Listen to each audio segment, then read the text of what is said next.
आप सभी को जय श्री कृष्णा। पार्ट 2। मैं जीव सदा ही ब्रह्म हूँ, इस विषय में और विचार करने की आवश्यकता ही नहीं है। भेद बुद्धि तो संसार में आसक्त रहने पर ही होती है। हे महाभाग, बंधन का मुख्य कारण अविद्या ही है। इस अविद्या को दूर करने वाली विद्या है। इसलिए ज्ञानी पुरुषों को चाहिए कि वे सदा विद्या तथा अविद्या का अनुसंधान पूर्वक अनुशीलन किया करें। धूप के बिना छाया के सुख का ज्ञान कैसे हो सकता है, उसी प्रकार अविद्या के बिना विद्या का ज्ञान कैसे किया जा सकता है। गुणों में गुण, पंचभूतों में पंचभूत तथा इंद्रियों के विषयों में इंद्रियां स्वयं रमण करती हैं। इसमें आत्मा का क्या दोष है? हे पवित्रात्मन, सबकी सुरक्षा के लिए वेदों में सब प्रकार से मर्यादा की व्यवस्था की गई है।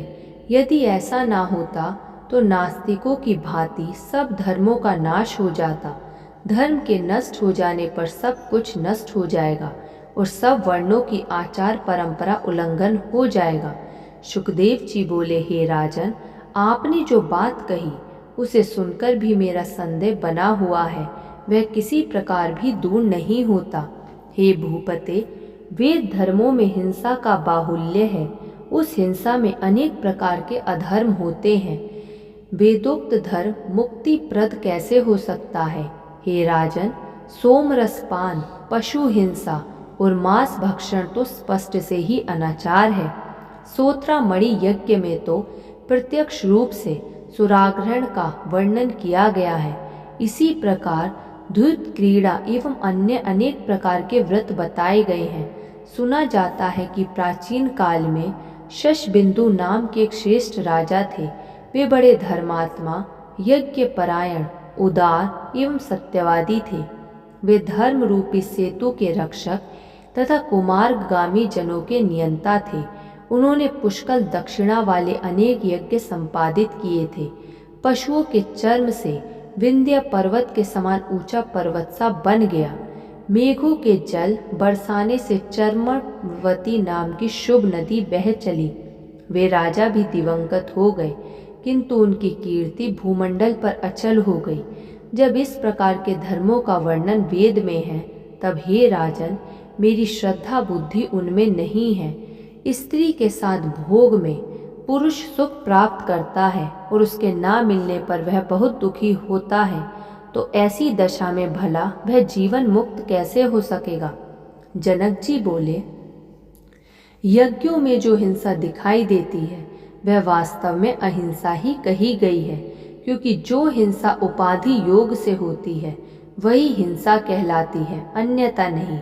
ऐसा शास्त्रों का निर्णय है। जिस प्रकार गीली लकड़ी के संयोग से अग्नि से धुआं निकलता है, उसके अभाव में उस अग्नि में धुआं नहीं दिखाई देता, उसी प्रकार हे मुनिवर, वेदोक्त हिंसा को भी आप अहिंसा ही समझिए।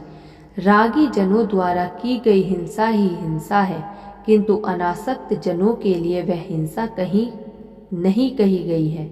जो कर्म राग रहित तथा अहंकार रहित होकर किया जाता हो, उस कर्म को वैदिक विद्वान मनीषी जन ना किए हुए समान ही कहते हैं।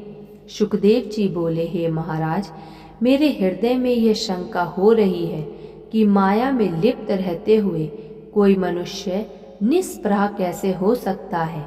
शास्त्र का ज्ञान प्राप्त करके नित्यानित्य का विचार करने पर भी चित्त से मोह नहीं दूर होता, तब भला वह मनुष्य मुक्त कैसे हो सकेगा? मनुष्य के मन में स्थित मोह को दूर करने के लिए केवल शास्त्र बोध ही समर्थ नहीं हो सकता।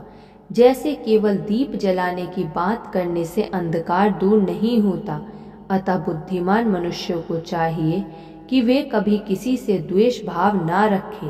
परंतु हे नृपश्रेष्ठ, गृहस्थ से वह कैसे संभव है? अभी भी आपकी धन प्राप्ति की कामना, राज्य सुख तथा युद्ध में विजय प्राप्त करने की अभिलाषा शांत नहीं हुई है, तब आप जीवन मुक्त कैसे हो सकते हैं? अभी भी चोरों के प्रति चोर बुद्धि तथा तपस्वी के प्रति साधु बुद्धि आपकी है ही। अपने पराये का भेदभाव भी अभी आप में है, तो फिर हे राजन, आप विधेय कैसे? अभी आप कटु तिक्त, कसेले एवं खट्टे रसों का तथा भले बुरे का ज्ञान रखते ही हैं। हे राजन, आपका चित्त शुभ कर्मों में रमाता है, अशुभ कर्मों में नहीं। जागृत, स्वप्न, सुषुप्ति ये अवस्थाएं अभी आपको समय अनुसार होती ही हैं, तब भला आपको तुरीयावस्था कैसे प्राप्त होती होगी। हे राजन, घोड़े, रथ, हाथी तथा पैदल सैनिक ये सब मेरे अधीन हैं और मैं इन सब का स्वामी हूँ। ऐसा आप अपने को मानते हैं या नहीं? आप मधुर भोजन को प्रसन्नतापूर्वक अथवा बेमन से खाते ही होंगे। हे राजा, आप माला और सर्प में क्या समान दृष्टि वाले हैं? हे राजन, विमुक्त पुरुष तो वह कहलाता है जो मिट्टी के डेले और स्वर्ण को समान समझता हो, सब जीवों में एकात्म बुद्धि रखता हो तथा जीव मात्र का उपकार करता हो। मेरा मन घर, स्त्री आदि में कभी नहीं लगता, इसलिए अकेले ही निष्प्रहा भाव से मैं सदा विचरण करता हूँ। यही मेरा विचार है। हे पार्थिव, गृह, धन तथा रूपवती स्त्री से मुझ विरक्त चित्त और गुणातीत का क्या प्रयोजन? आप अनेक प्रकार की राग द्वेष युक्त बातें सोचते हैं, फिर भी मैं विमुक्त हूँ ऐसा आप कहते हैं। यह सब मुझे तो केवल आपका दंभ ही जान पड़ता है। आपको कभी शत्रु की, कभी धन की तथा कभी सेना की चिंता रहती है। तब हे राजन, आप निश्चिंत कहाँ? स्व अल्पहारी अटल व्रत वाले जो वेखानस मुनि हैं, वे इस संसार की अनित्य को जानते हुए भी इसमें आसक्त हो जाते हैं। हे राजन, आपके वंश में उत्पन्न सभी राजाओं का नाम विदेह यह हो जाता है। इसमें भी आप धोखा समझिए, दूसरा कुछ नहीं। जिस प्रकार किसी मूर्ख का नाम विद्याधर, जन्मांध का नाम दिवाकर तथा सतत दरिद्री मनुष्य का नाम लक्ष्मीधर रखना निरर्थक है, उसी प्रकार पूर्व काल में आपके वंश में उत्पन्न जिन जिन राजाओं को मैंने सुना है, वे नाम ही विदेह प्रसिद्ध हुए हैं, कर्म से नहीं। धन्यवाद। ऐसे और प्रसंग सुनने के लिए आप इस चैनल को सब्सक्राइब कर लीजिए और इस वीडियो को लाइक कर दीजिए।